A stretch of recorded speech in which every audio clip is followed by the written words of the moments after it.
speeding up guitar scales and playing them correctly.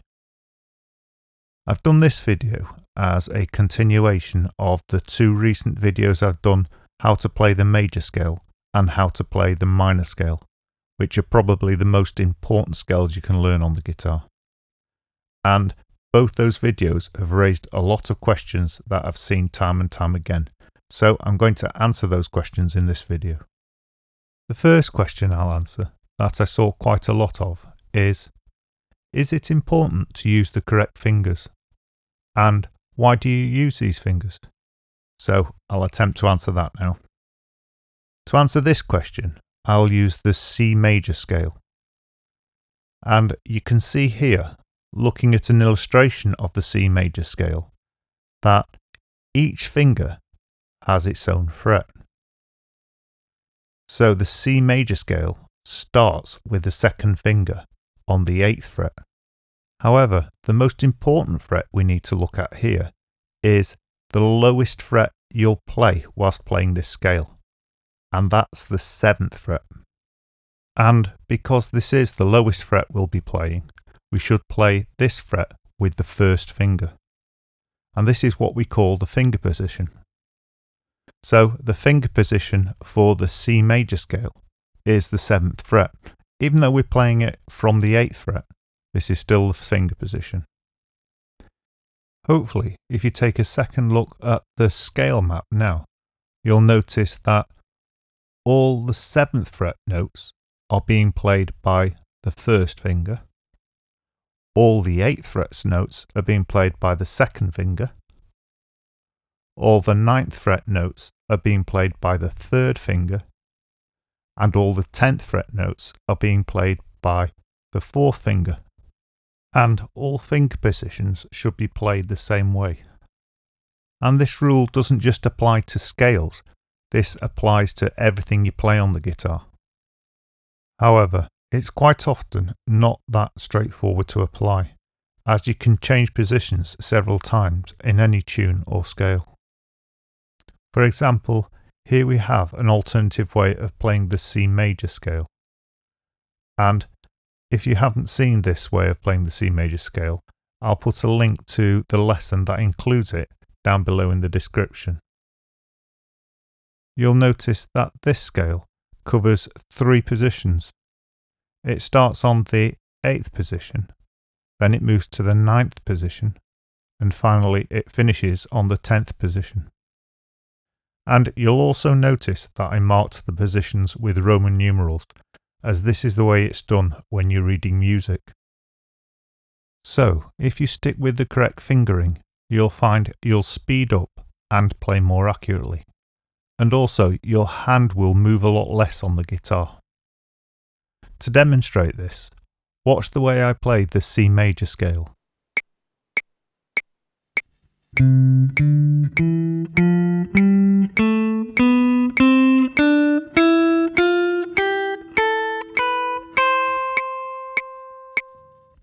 Hopefully you will have noticed there that whilst my fingers were moving, my hand didn't have to move at all. Now, if eventually you want to play the really fast stuff, like for example Yngwie Malmsteen or Steve Vai, then you really need to stick to the correct fingerings. And the reason for this is, to get to that kind of a level, your fingering becomes almost automatic and habitual.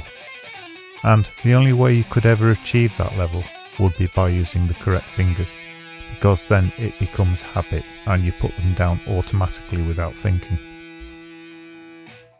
Something I need to mention at this point, which is quite nasty really, and that's that the little finger covers 2 frets. So, as an example, we've been playing the C major scale, and this scale is played in the 7th position, so that the first finger plays the 7th fret, the second finger plays the 8th fret, the third finger plays the 9th fret, however the fourth finger plays the 10th fret and the 11th fret.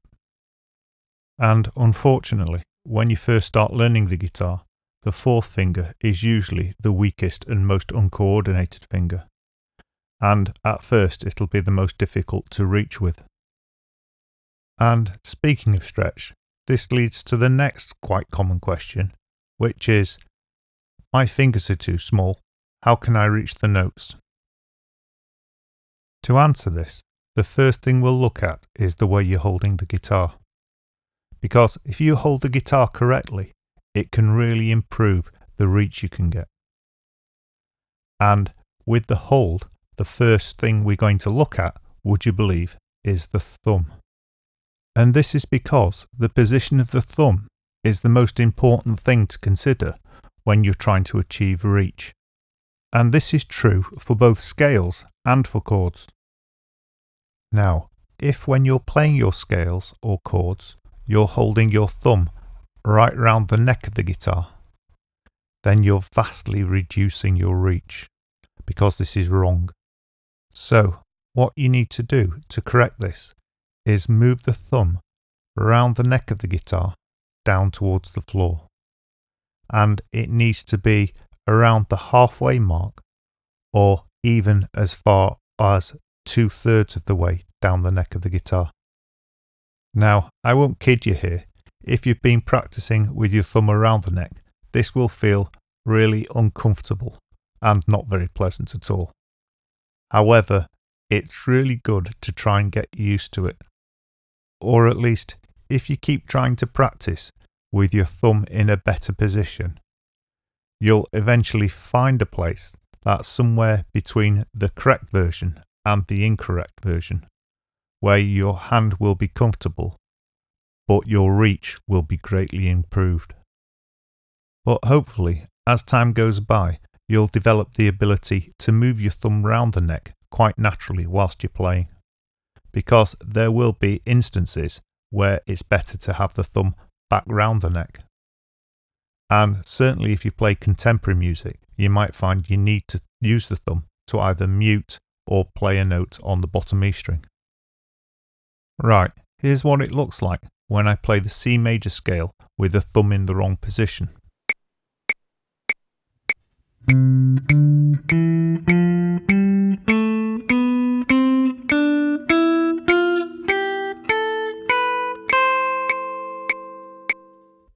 And here's what it looks like when I play with the thumb in the correct position.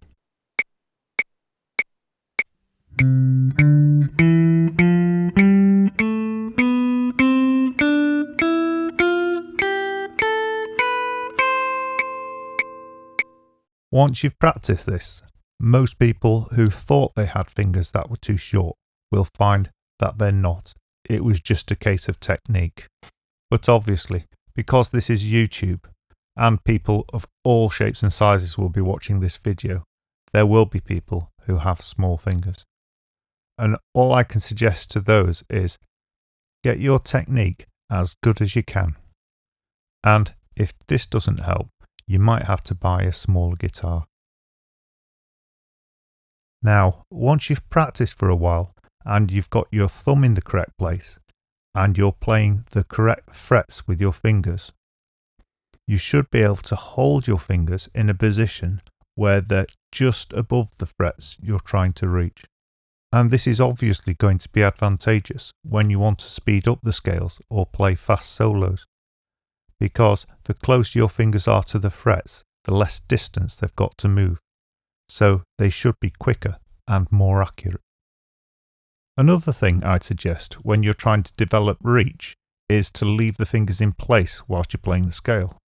So for example, with this major scale, we start on the second finger and leave that where it is whilst we play the fourth finger. Then we go over to the next string, we'd play the first finger and leave that where it is.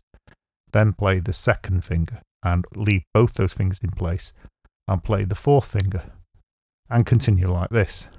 And what this will do is force you to stretch your fingers rather than moving them from fret to fret. And a byproduct of practicing this technique is that when you come to learn to play the scales and solos hammering on, you'll find that you can do it a lot more easily if you've practiced leaving your fingers in place. Because when you hammer on, you should obviously leave the first finger in place before you hammer the second finger. So if you're looking to develop a nice legato style, like for example Van Halen, you'd find it far easier if you've practiced leaving your fingers in place.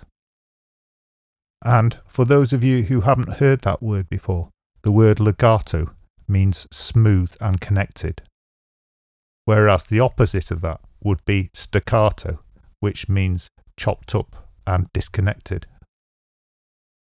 Before we move on, there's one last thing I've seen in the past, but not very often, that can cause reach problems, and that's having the thumb out of line at the back, so you're having to reach the fingers all the time. And obviously, you'll find it far easier to play the guitar if the thumb remains behind the fingers or thereabouts. And for a really good finger exercise to help develop your abilities and your reach, learn the alternative version of the major scale and then start it at the 8th fret and then work down. So you play it on the 7th, then the 6th, then the 5th, and so on. And as you come further and further down the neck, the frets get further apart and the reach gets bigger. And again, for the best effect, keep your fingers in place. Right, let's take a look at the other hand now. The picking hand and how to use a plectrum. Now, once you've done what you can with your fingering hand, another important factor that will affect how clean and fast your scales are is obviously your picking hand. So firstly, we'll look at how you hold a plectrum. Now, I'm going to show you the textbook method here. However, I don't believe you have to stick with that. If you look at a lot of the best professional guitarists, they all seem to hold their plex slightly different. This is a good starting point from where you can develop your own style. So, what you do is you make a fist, then you place the plectrum on the first knuckle, and you point it out at about 90 degrees to the thumb. Then you can open the hand, leaving the thumb and the finger in place, and theoretically this is the plectrum hold you should be using. And once you've got the hold like this, you might need to adjust it slightly, just to get it where you want it and to get it comfortable. Now, this bit is really important. Whenever you do this, or whenever you hold the plectrum, always make sure it's the same length, and keep it fairly short to make sure you can get it the same length. And this is really important because if you practice with the plectrum long one day and then practice with the plectrum short the next day, you won't play so well. You'll be missing notes and all sorts.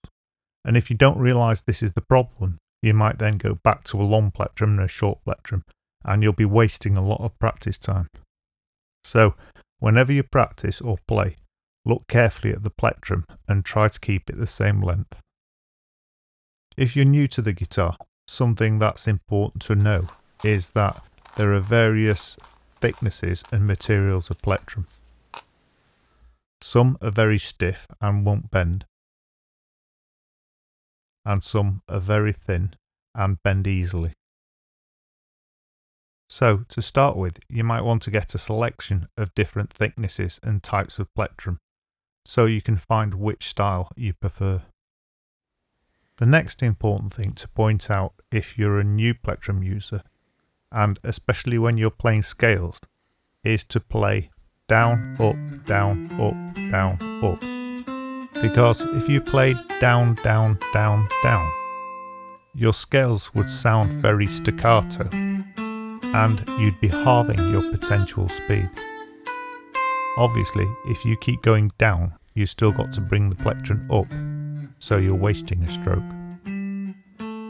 Now, well over half of the new guitarists I get into guitar lessons are playing with their thumb when they first pick up the guitar. However, you really want to get out of that habit as soon as possible. Whilst it is useful to play with the thumb, and you do learn some important technique and you can practice your scales, it's very limiting, so you need to develop another way of playing. As you might have guessed by the length of my nails, my preferred style of play is fingerstyle or fingerpicking. However, even though that's my preferred style of play, I still have to keep practicing and playing with the plectrum because there's so many tunes and so many styles of music that require it. So, even if you want to learn fingerstyle, I still recommend you learning how to use a plectrum. Okay, hopefully I've covered most of the issues that might have arisen whilst you've been learning to play the scales.